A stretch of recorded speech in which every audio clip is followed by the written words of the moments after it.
You're the center and you're always free in every direction.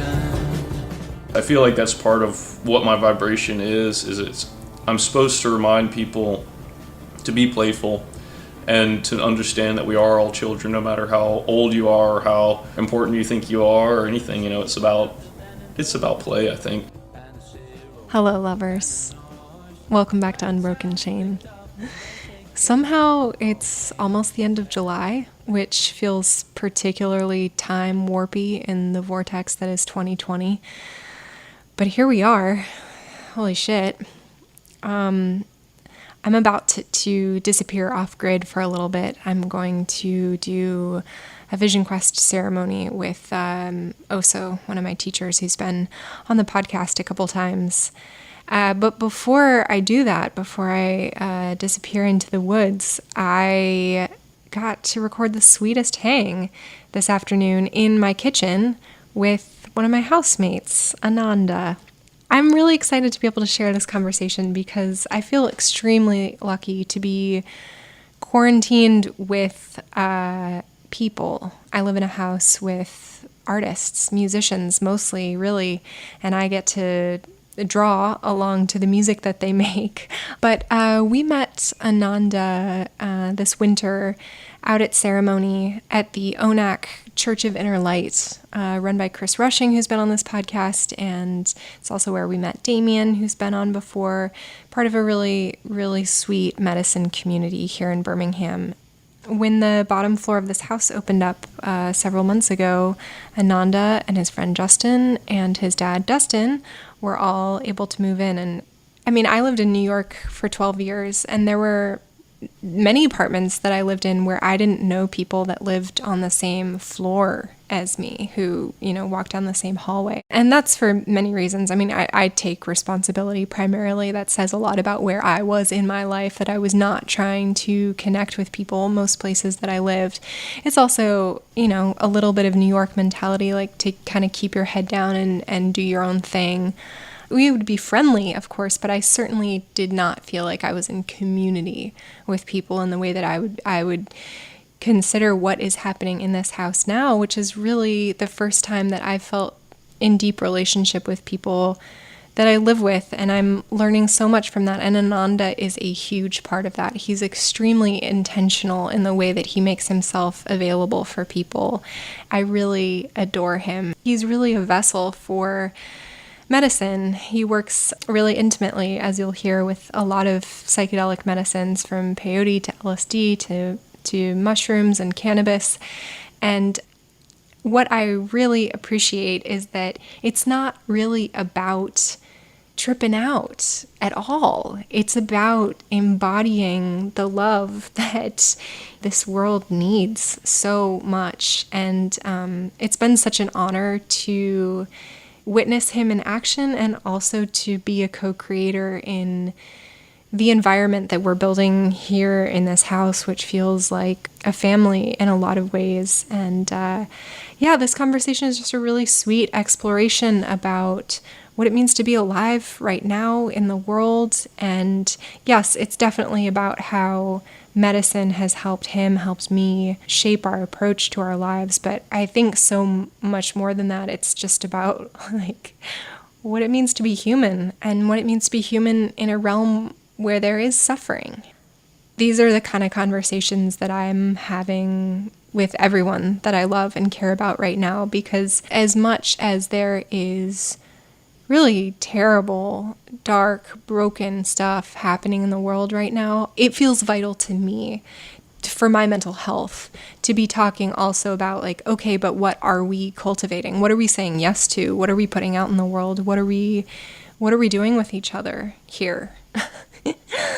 And I'm just excited to welcome you all into this hang and to share Ananda. He's so available for people in a way that is very open-handed. He's not going to lecture people about how to live their lives, yet he is living his in a way where people, I think, feel very welcomed into the health and wholeness that he's cultivating. And I think that's a really talented way to be in the world. So I'm really grateful to be one of Ananda's many friends and part of his beautiful world. And now you all get to be too. So come on in. I remember being the first ceremony that I went to where you were there too, I remember being so grateful that you were just keeping this through line that felt like love through the whole thing. So even in the challenging parts, or when like people were talking and it was getting into this like weird intellectual zone, you know, in the middle of the journey, it was like I could just always tune back into the energy that you were holding, which was really a gift. So glad to do all that. I really feel that's one of the most important parts of my path right now, my journey, is just to express, you know, when people need it, you know, in those really important moments. Because it's like, it's the journey that's shown me music, you know, like I wasn't a musician before the journey told me to open up, you know. Okay, so where did that start? Where do you feel like the journey started? Well, it was really interesting. I was in high school. I went to a boarding school in Mobile, the Alabama School of Math and Science. Wonderful place. Learned a lot there. I got pretty comfortable in a relationship with someone for a few years, and I think like right when I graduated, like the day before graduation, we kind of like separated. And she was already going to UAB, you know, she was here in Birmingham. I kind of thought that I'd be going to Birmingham for the summer, you know, but then I was like, well, I had to go back to this thing that I knew, and I wasn't too beat down about it, but I was like, it was like an identity crisis, like, who am I? And I should do something. So me and my friends from back home, because we always talked about when we were little kids, we're like, we should start a band, you know, and never once did we get our instruments together. Never once did any of us take playing seriously or even do much of anything with any of it. But we always talked about it. I feel like that was a seed that we planted, and coming back to that, I pushed it. And then we actually got into very regularly basically having musical ceremonies. Like we would dose and then play or listen to music for like 3 or 4 hours. My routine was we'd stretch and I'd make an 8-hour playlist and then we dose. Like it'd be enough to where we got to just lay out and surrender. And then, but after about 3 or 4 hours of that, I would kind of push everyone into playing music. And it was so funny because at least for the first probably 3 or 4 or 5 times of this, I feel like my friends felt like it was so intense, you know, like I don't know if they wanted to even really do that in a sense, but they were the jam slaves. So we did it for, and man, in that summer, I mean, none of us could play. When we first got together and tried to play something, we didn't know anything. We didn't know any songs. We didn't know anything about music. We didn't know anything about communicating with music. And after that summer, I feel like I got 10 years of musical experience.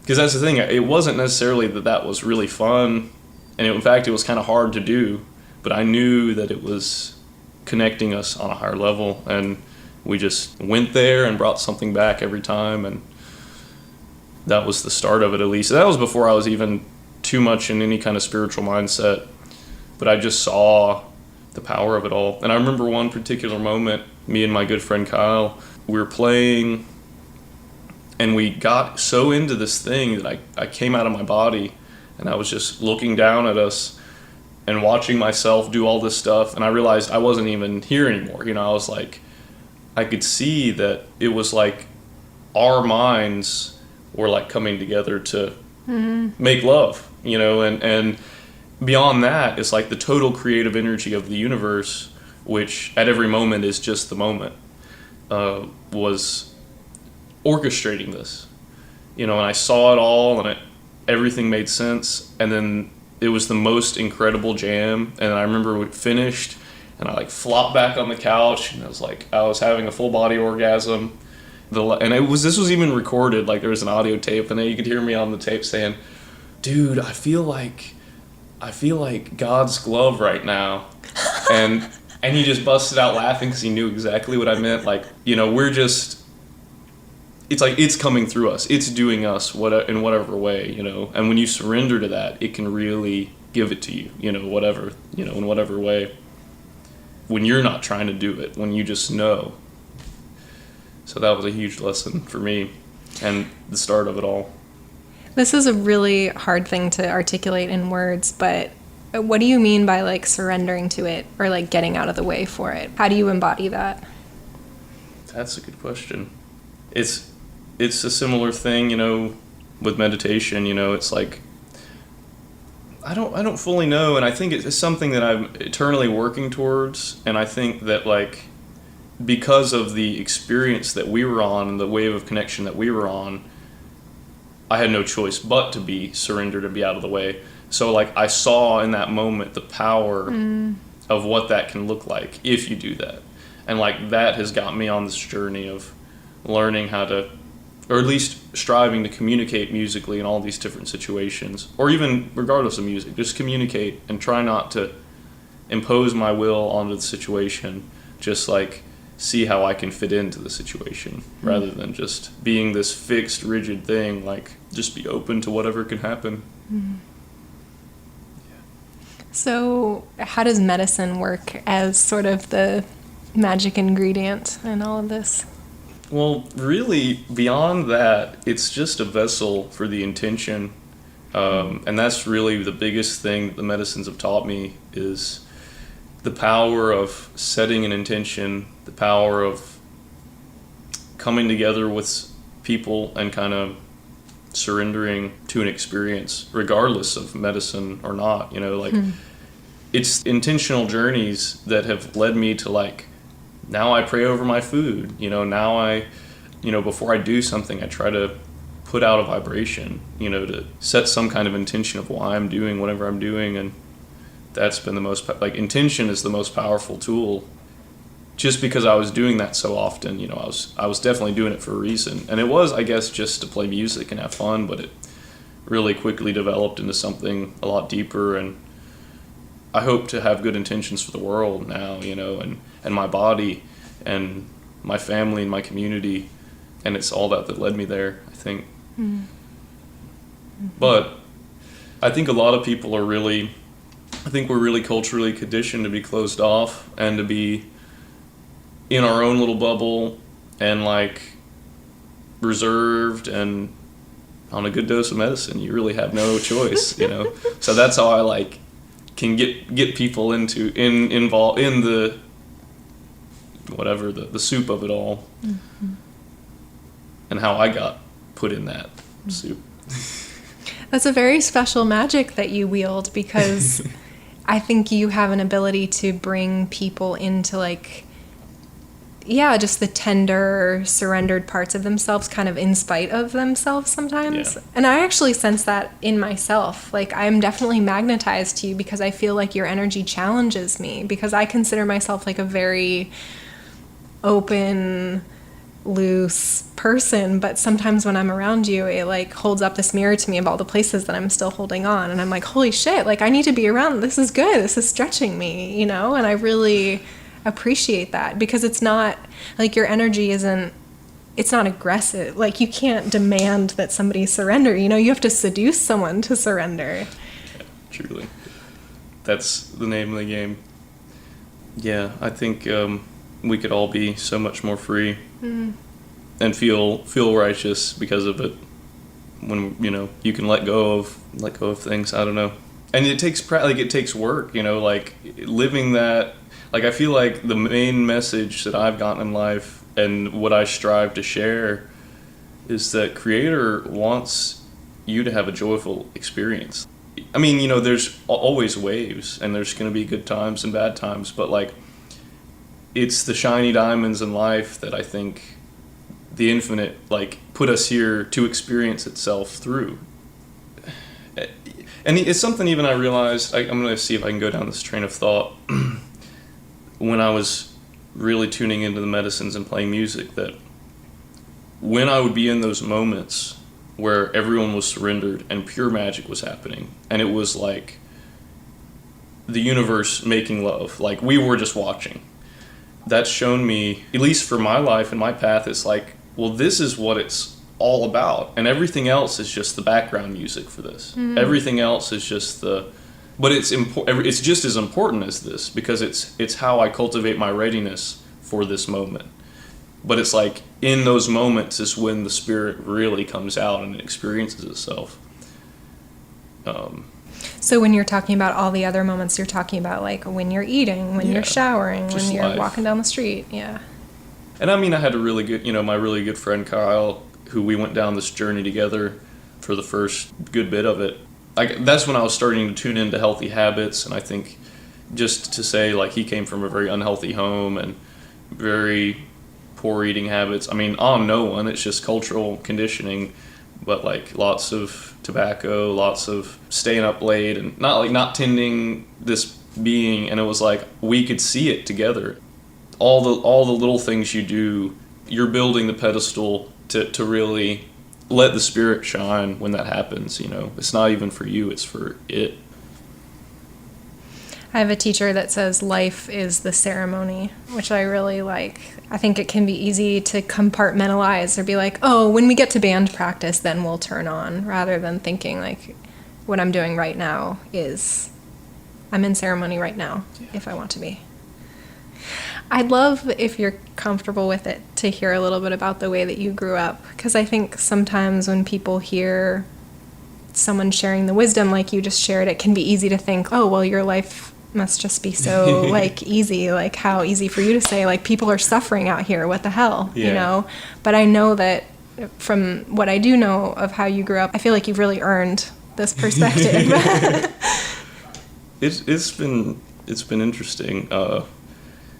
I mean, I can't say I had a terribly hard life, but I watched a lot of people wrapped up in the darkness, when I was really young. My mother left my father, took me, and I think it was a drug-induced kind of anger that caused that. I don't know if it was really justified. I mean, I don't really know. I can't really remember that much from that time, but I feel like I had a pretty nice early childhood just with my single mother.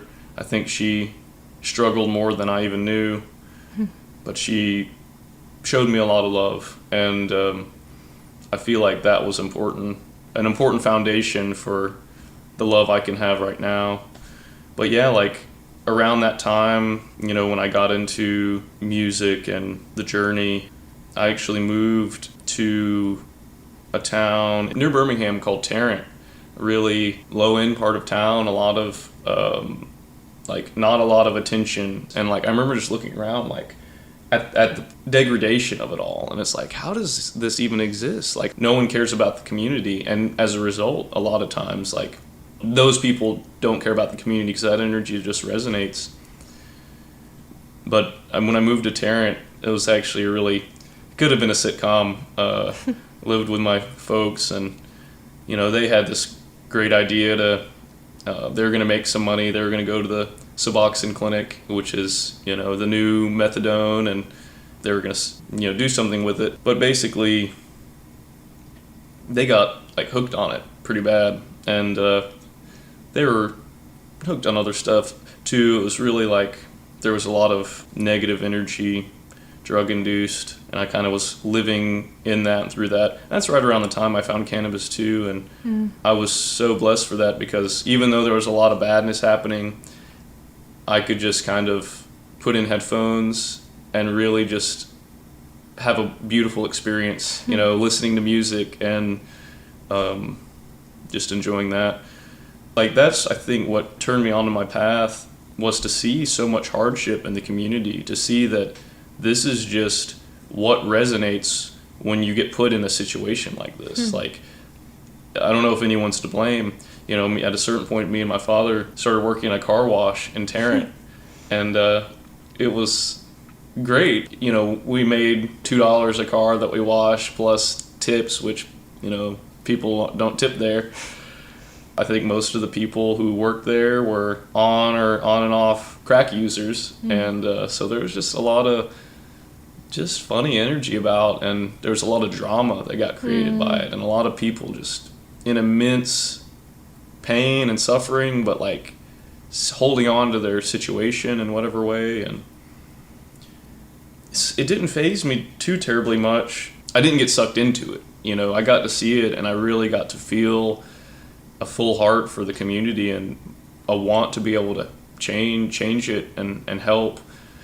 And I remember that, I think that was right before my senior year of high school. I was living in Tarrant and saw all this. And when I went back to my high school, the boarding school that I was going to for that last year, as soon as I got back, all my friends, they were on their same old bullshit. And I was like, I felt like I had just been to war or something. I was like, y'all, stuff is so real. Like, there's so many problems in the world. Like, I kind of couldn't connect with them anymore, on a certain level. But it pushed me to cultivate myself, to be able to help and share.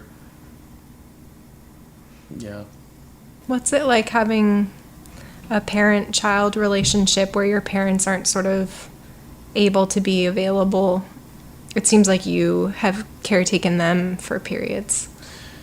I'm really grateful, actually, that my parents were not stable people, because I think a lot of people have this vision that their parents are the almighty and what they say goes, and you got to live up to their image and their expectation or you're not successful. And for me, I quickly got to see, okay, these people are children just like I am and just like everyone in the world is, and we're all here to learn our own truths. And it was beautiful, because all the things that they were experiencing and choosing to put themselves through with these negative experiences, I feel like it was a blessing, because I got to learn those lessons. Like, I got to learn the dangers of how easy a drug addiction can become, or just the dangers of just being unconscious. And even in that community in Tarrant, I just feel like I was really lucky to learn a lot of things that I didn't have to go through and experience directly. I'm pretty young. People don't think, when they talk to me, they feel one way, but then when I tell them how old I am, they're like, oh, well, you don't know anything. And it's like, that's pretty funny. I mean, I don't. No one does, but I have certain truths from my experiences, and I really feel lucky to have learned a lot about the dark side without having to have gone extremely deep into the darkness myself. I feel like that's part of what my vibration is I'm supposed to remind people to be playful and to understand that we are all children, no matter how old you are or how important you think you are or anything. It's about play, I think. And I think I'm really lucky to be able to have that in the forefront of my mind, because even though I have experienced a lot of darkness in my circumstances, I don't think I got really damaged in some kind of way that can keep a lot of people, trauma can really make it hard for people to open up. So I think I'm here to try to hopefully help people open up. Is that your understanding as what you, Ananda, are doing in this body, in this timeline, or do you have a sense of what humans are doing in bodies, period? Yeah, I mean, I think definitely it's my role and my vibration, but Jesus has a role and Satan has a role, and it's like a big movie, it's it's the darkness that calls for the light. There would be no flow or push or movement in energy if everything was just all good all the time, which I think is a paradigm of reality that does exist parallel to this one. But I think we are all opening up collectively.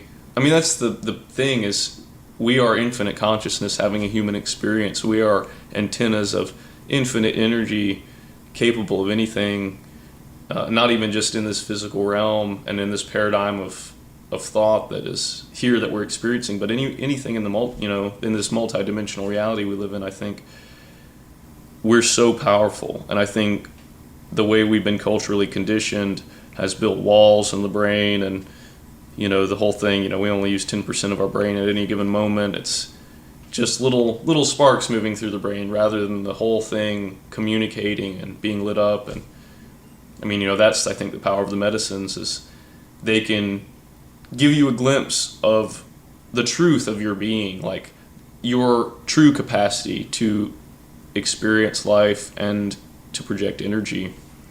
That's the whole point of yoga. That's the whole point of meditation, is to like cultivate that energy in the mind, to let it build and multiply.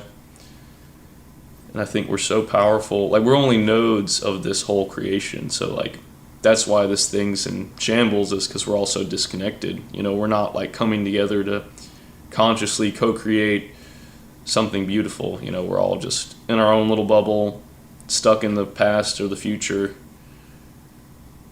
But something I've been experiencing the past few years, a lot of people are ready to have these conversations. A lot of people are ready to sit down and reformulate their understanding of reality, and that's beautiful, because that's the first step. When people say, "Oh, well, that's just the way it is," it's like, well, you are the node that is creating that to be. You are an anchor, keeping us from transcending into something a little more harmonious. But I think it's changing pretty rapidly, faster than we know. There's a push of information in the world that things are pretty bad. But I think on the ground level, like, a lot of really beautiful, powerful, transformative things are happening on an individual level in humans that is going to create a powerful change. Something I'm really grateful for medicine for too is that I often get a transmission, especially I'm thinking about a recent toad ceremony, that it returns me to a place in myself where I know in like a somatic way that humans have at times past in our history have created mutual reality where we were in collaboration and where we were in balance. And I think knowing that and feeling that, I mean, first of all, it's like the most profound relief to feel what that state of being can be like. But then I think it also helps me not just feel like I'm doing lip service to this idea of hope, of like, we're falling apart right now because we're creating something better. It's like, there is just a part of my ego that wants to hold on to that because that feels better than being like, we're just fucking on fire. But it really has shown me that we are designed and capable of that, and that I believe that we have been there before, and therefore we can go there again. Yeah, it's always a fun debate when people, especially in like scientific community, say, well, we're the most advanced and evolved that we've ever been, and maybe our frontal cortex, the ego, the thinking brain, maybe the most evolved that it's been since our history on Earth. But I feel like we're radio receivers. We're like only just channels. We're channeling a frequency. We're channeling a dimension, and it's our collective views that uphold reality in the physical form that we experience it in. We've just been so indoctrinated that we feel like, well, we got it pretty good, but we can channel any frequency we want in the multiverse. It's just a matter of like calling on it and creating that energy, transforming yourself to transform your external reality. So what are you working on channeling right now? Well, I'm trying to fall into a good place of being able to share this love that I've been cultivating these past few years, like seeing the void of love in the world and seeing the way that most people search for love externally, the way that I was searching for love externally, and then realized, well, maybe I should do something that makes me love myself, and that's when I got into music. And I've noticed especially in the past year that love is very tangible and palpable, and like people can feel that, and like it has an effect on consciousness. So like I see it as great importance. It's almost like my duty beyond me. Like I've got to just share this love, and I've got to cultivate the love, and I've got to share it. And like even at this thing that I do regularly at the place downtown where I play music, we went out there and played, and the people that were out there were so connected to the love that we were expressing that they had to join in. And like I know they walked away with so much in their hearts, and as did I, as we all did. And I mean, that's where like by neglecting our own true human and spiritual needs, people are walking around empty, and, you know, like creating an empty reality. But like, if we can all help each other remember to work on yourself and then share, like, I think, you know, some really powerful things can happen really quickly. And also, you know, I like to inspire people, especially with music. Like, that was my whole journey. Like, when the medicine started tuning me into the fact that I needed to play, I wasn't very good yet, you know, and I didn't have anyone to play with because people who were good wouldn't have wanted to play with me. Like, even my friend Trent, who we just went and played this music festival together. Like, I think we all had a great time. Like, you know, he was one who inspired, he was one of the people that inspired me. Like, so like he didn't usually ever want to play with me back then, and I understand all that. So like it was to a point where I would sit down with people like who didn't know how to play, and I'd be like, well, here, you know, take this bass, let me, you know, hit this note. Like, I would get several people going so that I could play. Like, it was a lot of work. That's amazing. It was a lot of work, and it was like, I just knew I had to do this because I didn't have anyone else to play with, and I wasn't going to play by myself. That was only a few years ago, or like maybe like, I guess at this point 4 or 5 years ago. So like, I want to do that with anyone and everyone so they can feel their own true power. Like, that's the whole thing. If we all know how powerful we are, we can break free from all of this, you know. We're truly infinite, and it's really a good feeling to know that. So good that you might feel like you don't have to go buy all these things from the store anymore to make you happy, you know. That's the whole point of why we're not in touch with all that. There's something about contentment that comes from knowing yourself. Is that the this that you're talking about breaking free from, is like the external seeking? Yeah, and I mean, and even like, it's something like the way I understand the nature of reality. It's like different electron states in an atom, in a molecule. You know, there's different levels of vibration, and the electron might exist in one level, but with just the right amount of energy, you can shoot to the next level. You know, I think we live in a holographic reality, which means things. It's like a Russian nesting doll. Like, what plays out on the atomic level plays out on the galactic level. You know, what plays out on the cellular level plays out on the human social level. Like, it's just an infinite fractal. I just personally don't feel that we're bound to this, and I think it's just the mind. I mean, and that's even something that's been proven in pretty recently in physics, that matter does not give rise to consciousness. It's consciousness that gives rise to matter. That's what the whole double slit experiment proved, that when you look at something, your understanding of it dictates how that comes back to you. If everything is an infinite wave of potential, when you observe it, it becomes collapsed into a physical form that is solely determined on your perception of it. There's no such thing as an objective reality. It's the story of it all. You know, it's the thought forms of it all. So when we can understand ourselves differently and the world differently, then we can be different and the world can be different. Mm-hmm. That's interesting, because I think that's actually something that can be really challenging about integrating psychedelic experiences, is we are so conditioned in this culture, just in this reality, to think that there is objective reality, that once you understand, possibly through a psychedelic experience, that there isn't such a thing, I think that can be so ungrounding. It's like, on one hand, totally liberating, and then totally terrifying. It's like, well, where's the map then? Like, where am I? Where does everything else, how do I situate everything? And I think that can be really, sometimes that can be like one of those, like, how do I untake the pill, you know, Yeah. kind of things. But there is no going back, and it's actually like, in going through that and in integrating that deeply and like taking responsibility for my experience of my life, I've gotten so much relief.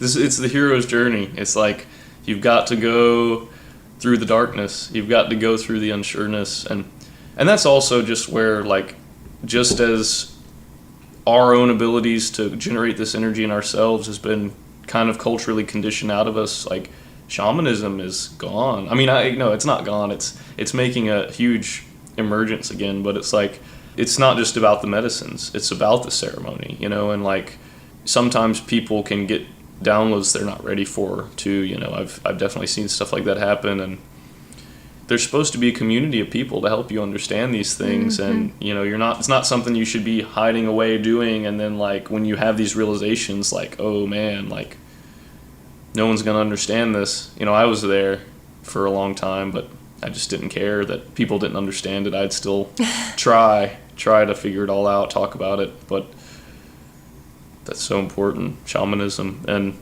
just the act of, I mean, community. I mean, just community's been stripped from us in a sense. Like even families living in a house, it's like everyone's in their own room on their own device, like with their soul being sucked out of their eyes, like rather than like coming together to make something beautiful and powerful that's going to make waves in the universe. Everyone's just deadening, you know, or that's how I don't want to say everyone, I think that's just how we're trying to be conditioned. I think what we're breaking free from. What do you mean when you use the word shamanism? What does that mean to you? I mean, I guess a lot of it ties back into intentional use and community. Because, I mean, like I said earlier, for me, it's just a vessel for the intention. You know, like, honestly, the medicine isn't even, to me, I don't even think it's the most important part anymore, the way I understand it now. I think it's just the intention. And if I, you know, sit down and bless a meal with the same intention I would bless an experience with, I mean, it's going to give me something, you know, like, it's going to move me forward in the way that I'm trying to move forward, because that's how I'm intending and how I'm navigating, you know, my life. But like the fact that there's been so many lies about these things, and the whole war on drugs has, like, there's a part of people's mind that's stamped that this is bad, this is illegal, this is wrong, like, so they can't really share in the way that they might want to share, like with their loved ones, their friends, even their own family. There should be like many more centers for that, for like being able to talk about those things, for being able to have those experiences in a safe place, and not just, you know, that was the interesting thing that happened in the 60s is with no shamanic culture, all these people were just having these crazy experiences, and it was like no one was integrating that. I think a lot was unlearned in a good way. A lot of cultural conditioning was undone, but there was still like so much work to be done that like wasn't, because people didn't know what kind of work they needed to be doing, even, I think. And I think now the second wave of psychedelics, it just seems more thoughtful. It's about the next step, like, well, what can I do now, like, with this information to make something better, to make my life better, to make the community better, rather than just being so overwhelmed by how bad everything is, you know? Yeah. I feel like, too, I want to talk to you about mental illness, because that's something that I feel really, we've talked about that a lot, and I feel like we silo it. It's like veterans have PTSD issues over here, and then over here we're seeing like school kids are getting bullied and killing themselves, and like we need more counselors in schools, and it's like we can't silo it. It's like we're all sick because the culture is sick, and we are made to feel crazy because we are feeling the dysfunction in our bodies and like responding to that. And I think on top of that, like, we're taught to fear neurodivergence. We're taught to fear, like, certain corners of our own minds. And then we see that played out in culture. We see what happens to people that are deemed, quote unquote, crazy.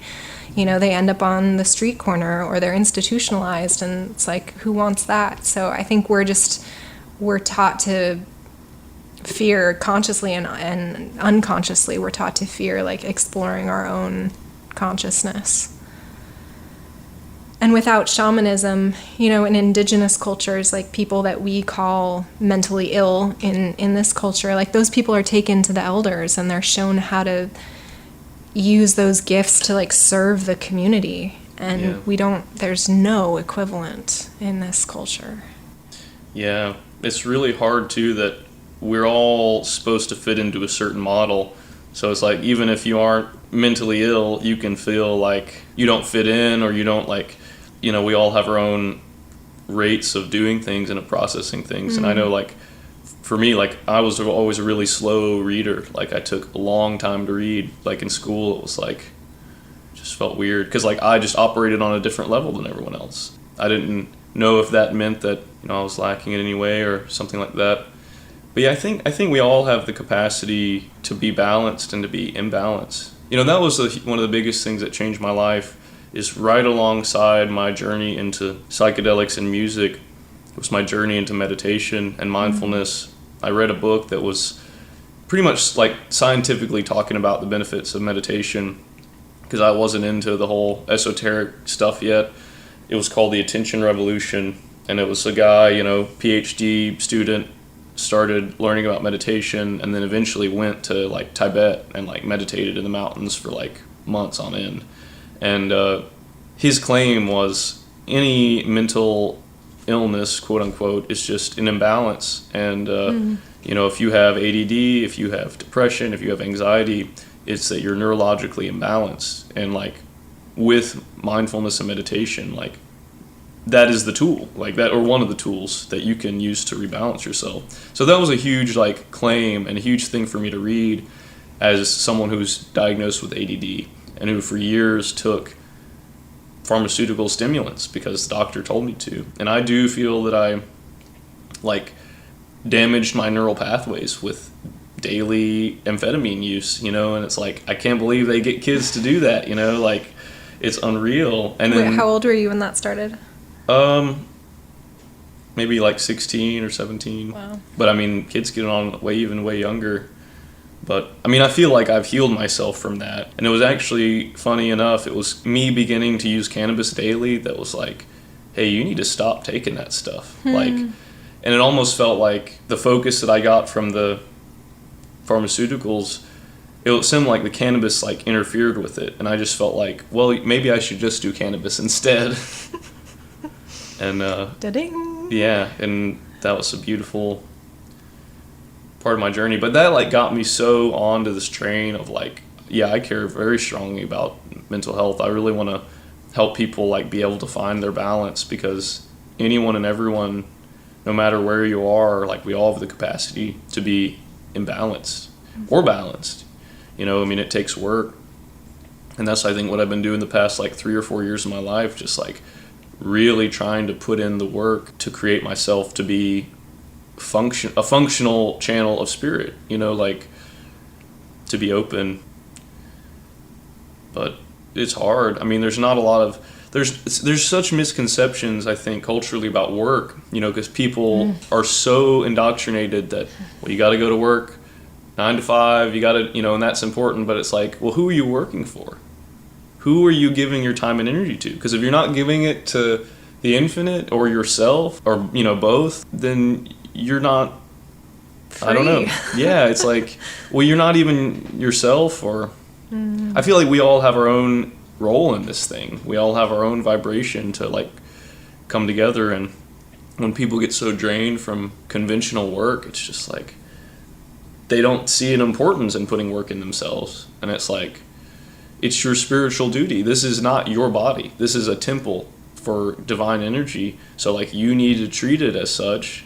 And same with the home, like it's a temple, and the earth is a temple. So it's like, if we understand that none of this is ours and it's our duty to tend these things and take care of them, then the moment we all mentally hit that note, the whole vibration would shift, you know, because reality is working with our intentions. It is a manifestation of the intentions that we've been playing out collectively, and how we've been sheepishly driving the intentions of these other energies that don't seem to want what's best for humanity. You know, they like controlling entities, like, but I think the moment that there's a critical mass of thought that says, you know, I'm willing to do what it's going to take to fix this planet. I'm willing to do what it's going to take to fix my body.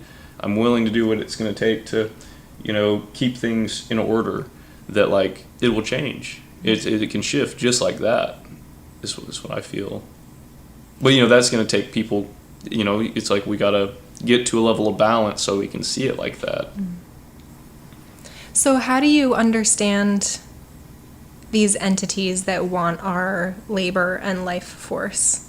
Let's say, like, a Jeff Bezos, for example.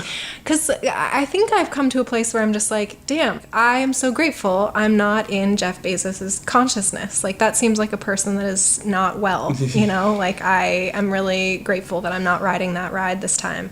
But then there's the other part of myself that, like, lives in this 3D reality where people like that create very real suffering for people that's just like, what the fuck is wrong with you, man? You know? Yeah. How do you situate maybe the darkness, I guess? You know, I have a lot of, like, theories, and I've thought a lot about all that stuff, and I'll preface it with saying I think the most important thing is to focus on the positivity that you can bring, because even, like, in this grand scheme of things, everyone is a character in the story. So it's like, and it's something like I was saying earlier, like, the darkness calls the light. You know, it tempts the light. So it's like, there has to be these waves of, like, things that aren't right so that we can address the issues that we've been creating. Because that's the thing, like, is this man an entity that has negative intentions and XYZ, or is he just a mechanized byproduct of the intentions that we've all been playing out and choosing? So I, like, when I think about things like that, because I've gone down the rabbit hole so many times, like, in these kind of conversations where I can just really get into the darkness, and it almost feels like, well, I can create all these paradigms in my mind that are going to sit in my subconscious, but, like, is that productive? Because in a sense, like, Jeff Bezos is the divine. You know, it's like everyone, everywhere, every way, and we're all playing out its will on whether on a conscious level and consciously trying to create love, or unconsciously. You know, I've watched a lot of unconscious darkness that I feel like was crucial for, like, for example, a lot of the darkness I've experienced in my life was crucial for me becoming this being, an entity. So, you know, I have this whole view that, you know, the life you're experiencing is a simulated reality for you to learn what you need to learn, like, for you to become who you need to become, you know, like, so everyone else is just a character in it. They're NPCs, you know, they're not even, you know, because that's the thing, if we live in a multidimensional reality, you and I are sitting in this room right now, but in a higher dimensional space, there's an infinite number of bands of this exact same moment, and there's an infinite number of iterations of me, an infinite number of iterations of you, and then moving forward, every possible choice that we could make, it's like, that exists in a higher dimensional space. So, you know, in a sense, I'm just a program, you know, like, for your experience. But I think that's the beauty of how the conscious and subconscious are stitched together to make this whole thing.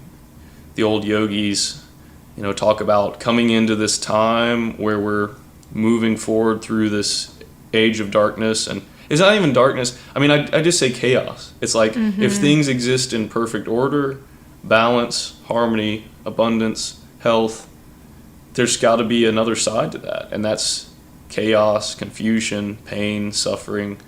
So I think the cosmos, the universe, as an expression, everything is a wave, and it's always undulating on a greater scheme of time from that harmony to the lack of harmony, because it's like, for one thing to exist, there's got to be another end to the spectrum. Like, it's got to be a defined point. So, like, we're defining that point, or maybe we have defined that point, and maybe we're rising out of that. But I think, like, a lot of the yogis would say, like, the saying of the times, of these times coming out of this, is just keep on trucking, just keep on doing what you do, and vibrate your truths and your love and your light, and that's how this whole thing will transform. But if everyone's focusing on how the things are messed up, well, we're just even more so subscribing to that reality, and even more so, you know, tuning into it. Like, it's gonna become a more crystallized thing. It's gonna become like zooming in on the image, enhance, you know, like, it's just gonna give you more and more of that, like, the more you focus on it. I just want to take a moment to, I want to anchor this in 3D reality too, and just say that as somebody that gets to witness part of your life, I see you really bringing this into practice. Like I see you embodying this in like incredible generosity.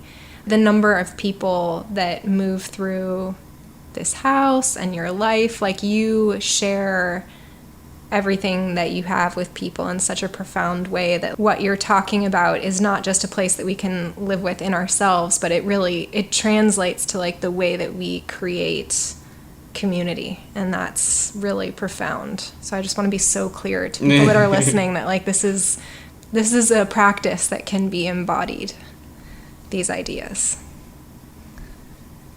It's definitely, there's not a lot of like cultural framework for it, and I think that's why like my life's been such an interesting journey, having to learn about all these things and learn how to do all these things in a sense without a teacher, but it's really just shown me the teachers within. I don't want to say without a teacher, because that's the thing, all the people that I meet are my teachers, but everyone I meet I feel like is me, and it's just a reflection of different aspects of myself. So I think just to have more confidence in oneself can create a lot of things. I think a lot of people, and especially I learned this in going through the conventional schooling system, and it's like a lot of people were indoctrinated to think like we don't know anything, which is true. I mean, it's true on the level even that I think we don't know anything, but we are connected to the infinite, like in a way that whatever we need to know, it will come through.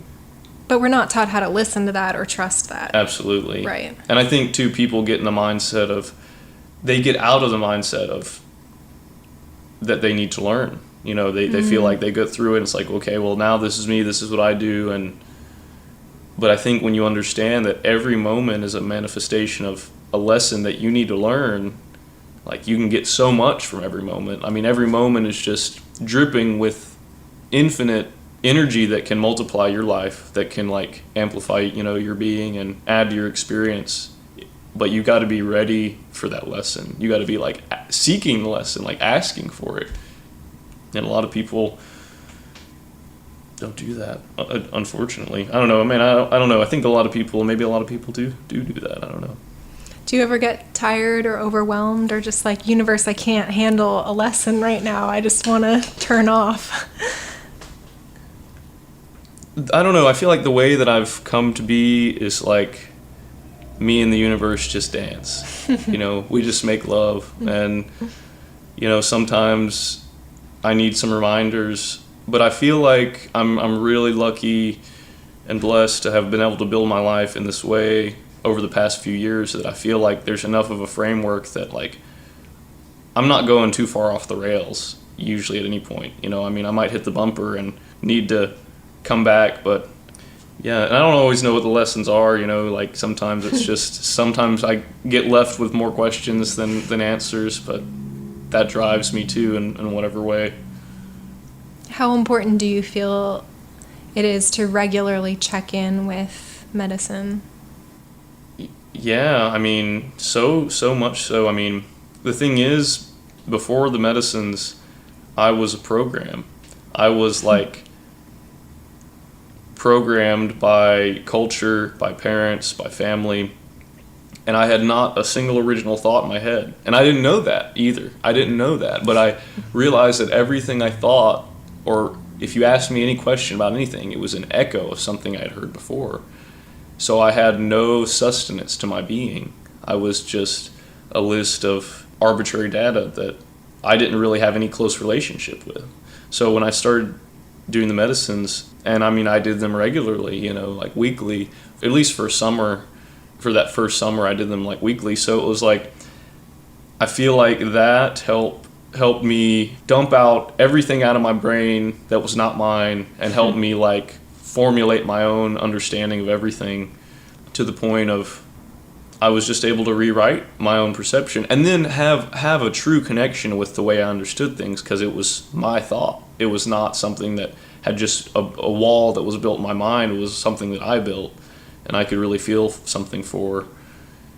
And I remember having friends like at UAB who like really sensitive to these kind of like to the medicines, and like they did it once and they're like, how do you move forward with this information, because like I had an experience, and like 3 months later I'm still integrating this. And it's like, well, you're trying to integrate a small glimpse of truth that you found into this framework of reality that's programmed, that says this is the way it is. But like, I feel like for me it wasn't that hard, because I did it so much that I dumped all that stuff out. Not to say that doing stuff like that often is inherently going to do that, or is even a good thing at all. Like, it's really, I think, the intention. But it really taught me how to think for myself, and then gave me a lot of passion for life, because I had my own thoughts. I had my own things I wanted to express and things I wanted to share. When someone asked me a question before all this, it was like, I go look in the dictionary in my mind, and I'll read you the line that's in there, but it wasn't meaningful. But yeah, I'd say it's been very, very useful to reconnect. I mean, and just like when I was meditating today, had that moment of stillness and quiet when I could really talk to my creator. I mean, I think that does that on another level too. Like when you have an experience that makes you do that, so. But then, using all that to integrate what your life should be, like, from that. Not just the medicine being the seed of all that, but like letting the medicine show you about your communion in whatever ways that you do. Tell me about cannabis. Well, like I said, it helped me see that I needed to step away from essentially drugs. It was like the spirit of this plant wanted me to care about myself. I think I've been smoking cannabis daily as long as I've been a vegetarian. So it's a long time. And I found cannabis before I found alcohol. So even once I found alcohol, I was like, this is pretty lame. And honestly, it's like I actually probably had never really tried alcohol without smoking cannabis first, even until pretty recently in my life, because I just smoked so much. But it's like it kept me away from all those things and all that. And I think it helped keep me in the right headspace too, of openness and of willingness to just try new ideas. And also, it's so funny being a musician now. Like, I think the way we process music on a neurological level correlates to how much attention we put into it. Music can give you a huge release if you're paying attention to it and really giving yourself to it. I didn't know how to do that. Like for example, Justin, he's been listening to classical music since he was like a child. Like, his brain has been forming connections, and like he's got a huge neural network for music. And for me, I didn't listen to any good music. I didn't get anything from music. Like, music was not a big part of my life at all. And then when I started smoking cannabis, it became everything. Just to listen, like, that's when I got into like hip hop, like old school hip hop, because it was like intellectually stimulating for me. Like, I could follow what they were saying. I mean, and this sounds so crazy, but like I was like late into high school, and that was the first time I feel like I ever listened to music. And then like getting into like LSD was what tuned me into the actual music side of it, because before that, like, I could hear someone playing like a guitar solo on a song, but it was like, I didn't feel it. I didn't know, I didn't have the neural network to receive that. I didn't have an ear, I didn't have rhythm. But like, for example, with cannabis, it showed me like, just show up, and it will show you, it will teach you. Like, for example, showing up with playing music. It was really funny the first like year or two, because I had no rhythm. I couldn't tell when I would hit the right note in whatever I was playing along with, because I couldn't hear it. But like now, I mean, it's all there. It's like just showing up has shown me rhythm. Like, I feel like now I can move my body and dance because the spirit of music, just because I showed up to class every day, like showed me, gave me the tools to do what I needed to do. And it's also allowed for some really beautiful experiences, like as a sacrament, to commune with people. Like, it can really open certain pathways between you and someone on another level, of reality. So yeah, it's been really beautiful. And then more recently, I've taken a huge step back from it and use it a lot more consciously. I mean, again, I think the medicines have shown me the power of intention and of intending something, of blessing something, giving some energy in your mind to something to create it to be something powerful. Mm-hmm. And then right now I'm taking some time away from it all, and that's great too. Trying to reformulate my daily habits, like, not to say that shouldn't be one of my daily habits, but I'm trying to build the other habits that I need, like yoga and meditation and just keeping things really organized and in order, and trying to instill all that so that when I come back to cannabis, it can help me even go deeper with all these things. Mm-hmm. It's interesting because I feel like where we started was kind of with you talking about going with the flow and allowing the universe to move through you. But I also see in you a lot of determination and focus and clarity. Even just using the band as an example, like I see that you are the one that's harnessing these people and these energies and being like, I want to do this thing and y'all get on this plane with me. So it's interesting because there definitely is like will that you bring. Yeah, that's been an interesting balance. That's the whole cosmic masculine, cosmic feminine, like the tryptamine, medicines like LSD and mushrooms and DMT of like, I feel like really tune me into my cosmic feminine energy and help me learn how to surrender and go with the flow and take myself out of it almost. And it's actually only been pretty recently that I feel like I've tuned into my true cosmic masculine energy, which is just a leader. Like I've never wanted to be a leader, never really thought much about all that, but like someone's got to do it. Someone's got to push things into being, and even just in terms of manifestation, like putting that vibration out to create those things, like my life, like you're just witnessing like the manifestations I've been working with for years. So it's like, it is a baby. Every thought is a seed that you plant. It's a baby that you have to tend, or it will die. I've just been tending these so much that it's like, well, I just have to take care of these things. I have to push this. Yeah, it's something I've really only recently been learning about.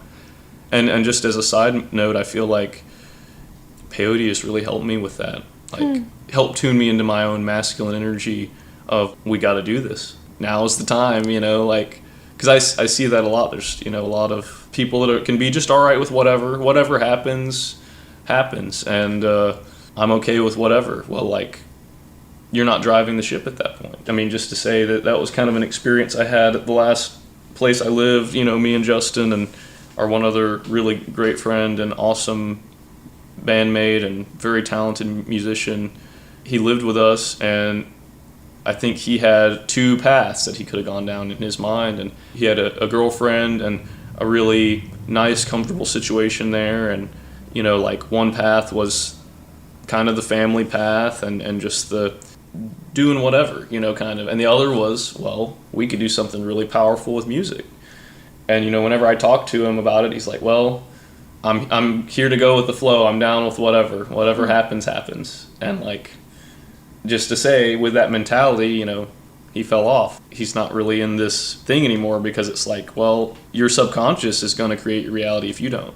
If you don't intend for things to happen, then your subconscious is going to do it. And a lot of times the subconscious is really stained with fear. Like, that's where it hides, is in your subconscious. So like, if you're not consciously creating it, your subconscious might create less than desirable circumstances. But yeah, it's something like what I'm doing here now is like, I had to give myself up years ago so that I could be on this path, because it's not about me. And now that I'm here, I see that it's not, this train that's happening is not my train. It's like, we're all part of it. And I guess maybe I'm just the most like in tune with the vision, because I feel like it was my vision and my manifestation that has started all this. But now it's like, we're all here.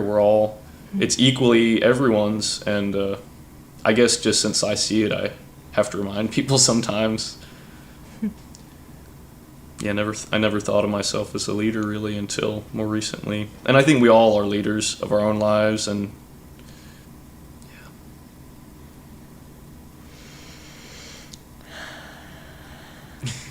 Thank you. Yeah, thank you. I guess I want to ask if you have any words for people that are feeling really lost and scared right now. It is a very challenging time, and you know, the most important thing you can do is cultivate self-love, because if there's not that seed within you and you're seeking things externally, like there's not much externally right now, so like it's going to be hard to have any kind of grounding without that. And I mean, that's a hard thing to do, you know, like for me it was really hard to just like start generating self-love without much help. And I guess I did have help, like the people I played music with. Like for me that was an easy thing, because we weren't playing good music when we started, but we were just hanging around having fun, and so it was like kind of easy to go down that path. But the best thing I can say is spend time with loved ones and try to encourage each other to do things that are going to help you. Exercise, or cook a healthy meal, or just go outside, go on a walk, go into the woods, like commune with nature, commune with your own higher self, you know, spend some time with yourself. But yeah, much love to everyone, and may we all come to know ourselves and come to be comfortable in ourselves and just be happy. Thank you. Thank you for sharing yourself here and in the world and in my life, and I'm really grateful for all that you are. Thank you, likewise.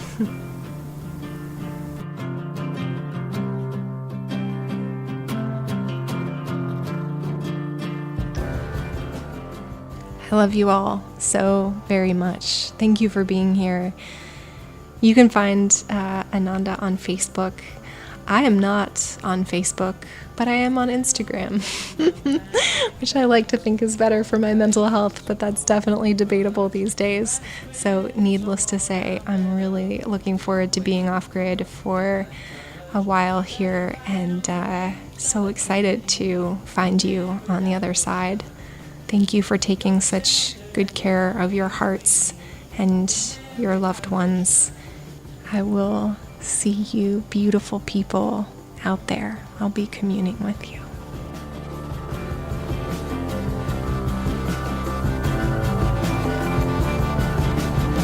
Feeling safe enough to abandon the void, and the zero, and the noise. Quiet sounds picked up and dissected, all veins, shadows reflected. Try to ride on waves of activity in every direction. You're the center and you're always free in every direction.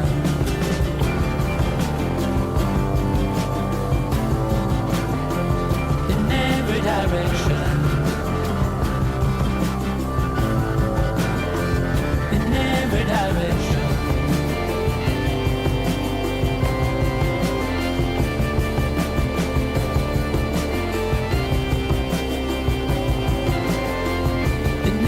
Direction.